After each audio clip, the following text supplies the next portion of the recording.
So, leveling up. When you think of leveling up, what do you think about? Growing. Growing. What else? Raising the bar. Raising the bar. What else? Succeeding? Succeeding. Yeah, everybody's got their own definition, right? And that's the interesting part. Even success means different things to different people, right? So for me, success is just being alive. I've succeeded this. Cancer, 2 times, 98 chemotherapies, 12-hour surgery. I'm successful because God gave me another opportunity and I'm making the best of it.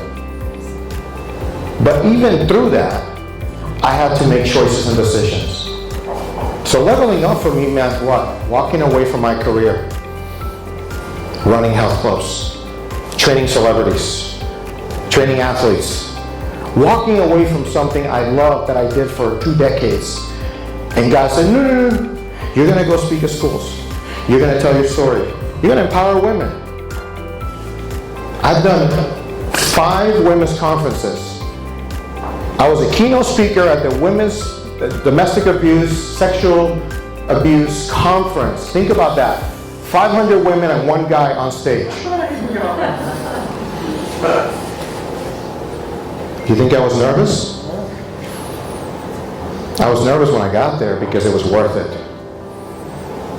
But I wasn't nervous because I had been prepared for 16 years to get on that stage, because the work that I've done with women for 16 years just came to pass. That was the affirmation.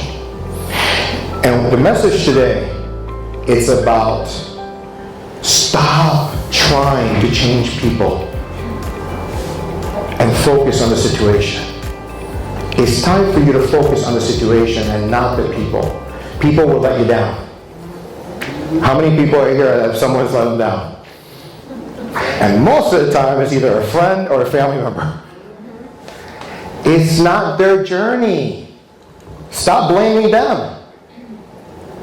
Whatever choices you make in life, start looking at the situation. Whatever you do for work, whatever you do for a living, whatever your lifestyle is, focus on the situation. Okay? I had to work out through chemotherapy. Did I have to? Did I have to? No, I could have laid in bed. I could have just done the chemo and do whatever, but no. I had a little voice that said, okay, the doctors are doing their part, everyone else is doing their part. What are you doing, David? So I'm asking you, what are you doing that you're meant to do, but you're not stepping out on faith, or you're not leveling up, or you're not taking risks in life? What is the risk that I took by going to the gym and working out through chemotherapy? Anyone? My health? Well, I'm dying of chemo. I'm dying of cancer. Your success of your health. Okay. And your immune system. My immune system is nothing. So I'm literally telling my doctor, I'm going to the gym. And what do you think he said? You're crazy. You're crazy, but what are his exact words from a doctor? You can't do that. You can't do that. Why not? Because your immune system can't support. Give me I'm looking for his specific words. Because your immune system is compromised. Okay? Well, his exact words were what? I don't know, you tell us. You're going to die. Have you ever been told that in your life? Have any of you have gone through anything in your health or seen a family member? We've seen a family member die, right? All of us have gone through a funeral in somewhere in our lives, even if you're 20 years old. So imagine a doctor saying, what are you doing? You already have cancer. That's what I said. I already have terminal cancer. I'm already getting chemo. So why can't I go to the gym and do something that I know I can control, because I couldn't control anything else in my life? Right. So the situation was now in my control. People were not in my control. I can't control the doctor. I can't control my friends. I can't control my family. I can't control anybody. But I can control at least that. If I'm dying, I'm going to die my way. Isn't it your life? Yeah. So why is it that we allow other people to make choices for you? Why? How many of you have gotten advice from somebody that you know is not the right advice, but you took it? Come on, raise your hand. That's it? How many of you go to others to make choices and decisions in your life? Really? I still don't have the whole room? So you're telling me there's someone in this room that's never asked anybody for advice? I've asked for advice. So it's just how I phrase the question. We all have. And if it comes to health, we go to a doctor. If it comes to divorce, you got any attorneys in the house? If it goes to living benefits or whatever, you go to people that are in that business that can literally guide you through it, right? You need a loan, you go to a bank, right? There's special people and experts, and all of you are expert in something in this room. But you've allowed other voices to detour you from what you feel or what you've been praying about or what you've been prepared. Who said, who was a gentleman right here that was, okay, he's not here. He trained all day. He said he didn't work. That's preparation, right?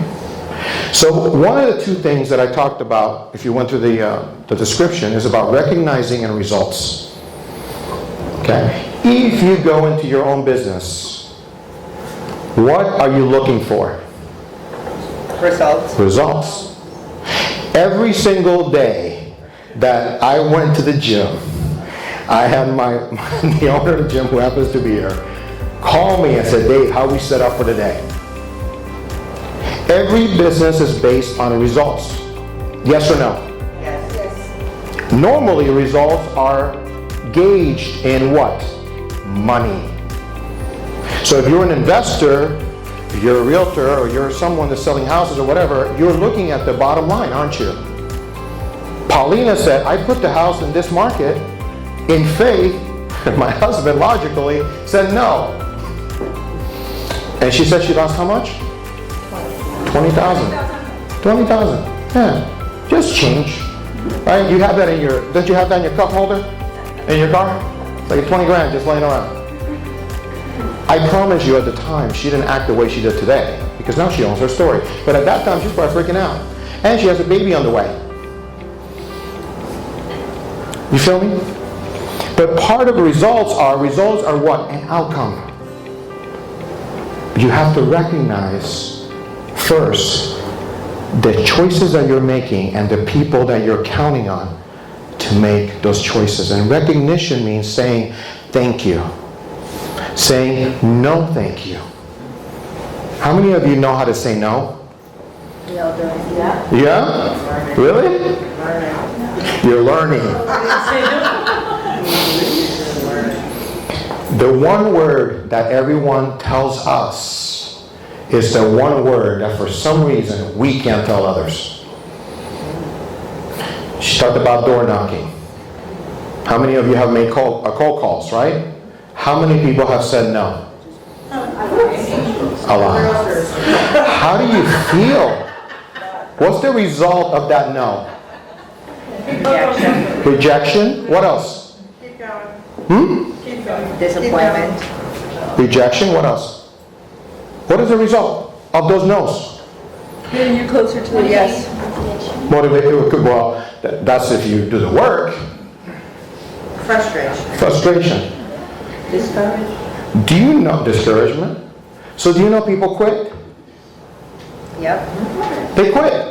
Because they get so many no's, it's like, no, that's done. What's interesting about my story, and I go a little bit back, I was 16 years old when I started modeling. Best thing I ever did. You know why? Because I got told no weekly. Weekly. Then I got an agent for acting. I got told no weekly. And then here's the funny part. They give you a second audition. No, David. They give you a third audition. Oh, they're calling you back for a fourth audition. I'm thinking I got the job. And you know what they say? Oh, we gave it to somebody else. So they get me up higher, and then they're like, woof, let's drop you. It's like the Tower of Terror at Hollywood Studios. You know, it goes up, down, and it goes really up, and it drops you again. So then when I got into sales in the gym business, I was a trainer first. And I get into training, and I was the only trainer that was able to sell. None of the trainers in the gym were able to sell. Why do you think it was that? Because you were an actor. Because I was getting rejected every day. So if you're going to reject me, I'm like, okay, I got such a thick skin now, it's not going to matter. But I knew I was a good trainer, and then I started selling memberships. And then at 22 years old, when I graduated from USF, I get the owner of the gym to tell me, David, you're not leaving anywhere. I said, oh, yes, I am. You can't afford me because I have 3 offers from the 3 internships that I did in college.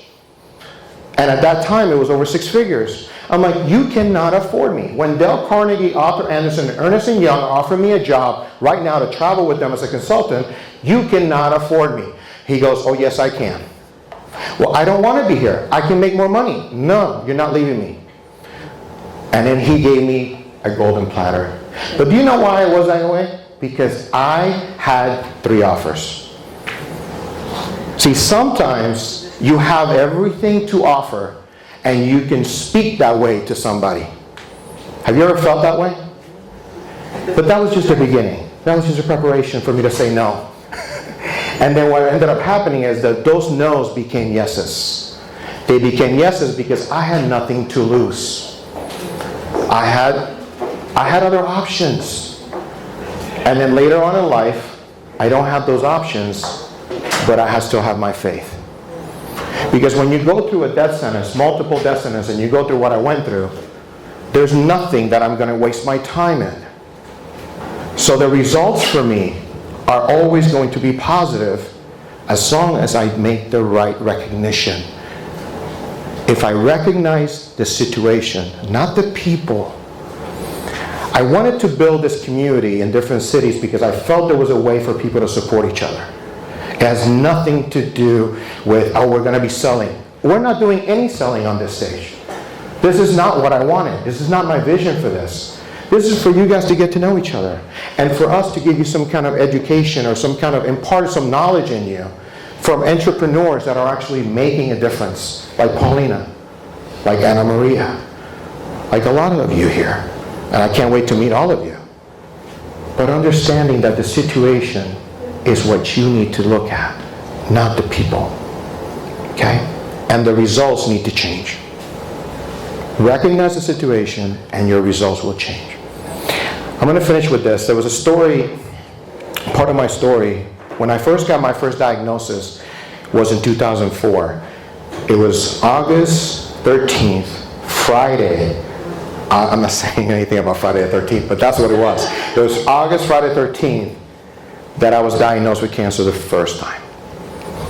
But do you know that when they removed the tumor, it hadn't spread? And in April, I don't know if David remembers this, in April, I asked Howard, who was my regional at the time, I need to take some time off. And he looked at me and said, yeah, you don't look so good. What's wrong? I didn't tell anybody, by the way. No one knew that I had a tumor. No one knew I had cancer until August.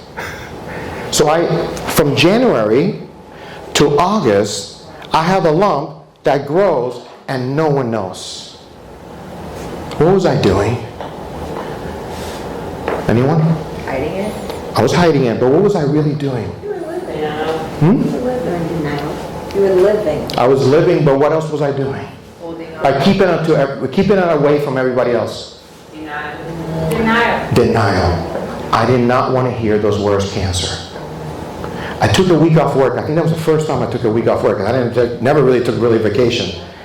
And I just told everybody, I think I have the flu. Do you understand that I made myself sick? I made myself sick. I went back to the gym a week later, still denying it. But when I had surgery, they did blood work. They did scans. They did everything. They only found one tumor, and there was nothing wrong with me. But yet, because I was so stressing myself out of the situation that I was not recognizing I needed to go get help, I made myself sick. I made myself depressed. I made myself anxious. That is the power that all of you have with your brain. Now, if you switch that power, when there is no fear, then when they tell you you're going to die, you say what? No. I'm going to live until I die. But we're all going to die at some point, so let me go live. But see, everything was a preparation. That's why it was 2 times. The first time had to be the preparation for the second time. This happened 2 years later. But now God had prepared me for it.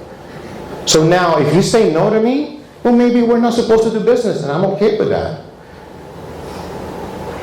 But if you say no to me, and I believe I'm supposed to, I'm not going to listen to those words. I'm going to keep praying about it and just let that kind of sink in to see what the result happens later on.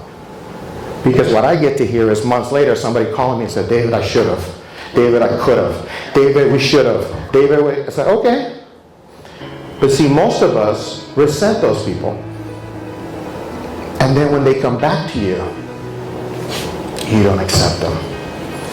And today I want to share that with you because a lot of us in business understand that just because someone crosses your path 5 years ago and doesn't do business with you, don't resent them.